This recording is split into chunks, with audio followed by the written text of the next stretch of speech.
বাড়ি। বাপের বাড়ি? তোমরা কারা? আমরা এই গ্রামেরই। তা আন্টি, আপনার লগে এই হ্যান্ডসাম পোলাটা কে? আমার ছেলে রাজু।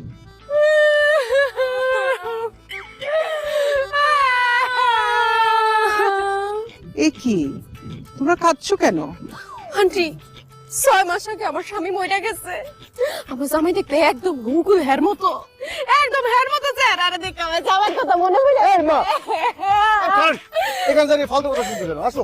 আরে দাঁড়া না। আচ্ছা, তোমার স্বামী কিভাবে মারা গেছেন? প্রথমটা মরছে ফুসকুড়িতে ডুইবা, এরপর একটা ভালো মানুষ তাল গাছের নিচ দিয়ে যাইতেছিল, তাল পয়রা জায়গায় খতম। আর শেষেরটা কেমনে মরছিল?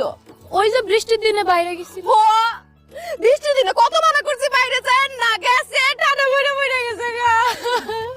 আমার শেষের জামাইটা একদম হের মতো হুবহু ছিল। শেষে জামাইটা মরে যাওয়ার পরে আবার কেউ আর বিয়ে করতে রাজি হয় না। যেই রাজি হয় সে অনেক টাকা যৌতুক চায়, আর আমার ভাইরা তো যৌতুক দিতে পারে না, লাগে আমার বিয়ে হইতেছে না গো আন্টি। আপনি কোন আমার মতো এরকম সুন্দরী একটা মাইয়া বিয়া সারা স্বামী সারা থাকতে পারে? না। ধন্যবাদ আন্টি, নারী হয়ে নারীর মনের বেদনা বুঝছেন। আপনারে দেখা খুব দরদি মানুষ মনে হইতেছে। আন্টি, আপনার কাছে একটা জিনিস আপনি না করতে পারবেন না? হ্যাঁ হ্যাঁ, বলো, অবশ্যই। কি চাও? আন্টি, আমি আপনার পোলারে চাই। যেহেতু সে দেখতে হুবহু আমার জামাইয়ের মতো, তারে আমি বিয়ে করতে চাই। আন্টি গো, আপনি আমার বাধা দিবেন না। হ্যাঁ, আমার খুব পছন্দ হইছে। হ্যাঁ, এখনই বাড়িতে লয়ে গিয়ে আমি বিয়ে করি। মাই আহো। আরে আরে কি করতেছে মা? এরা মনে হয় মহিলা সন্ত্রাসী, আমাকে বাঁচাও এদের হাত থেকে।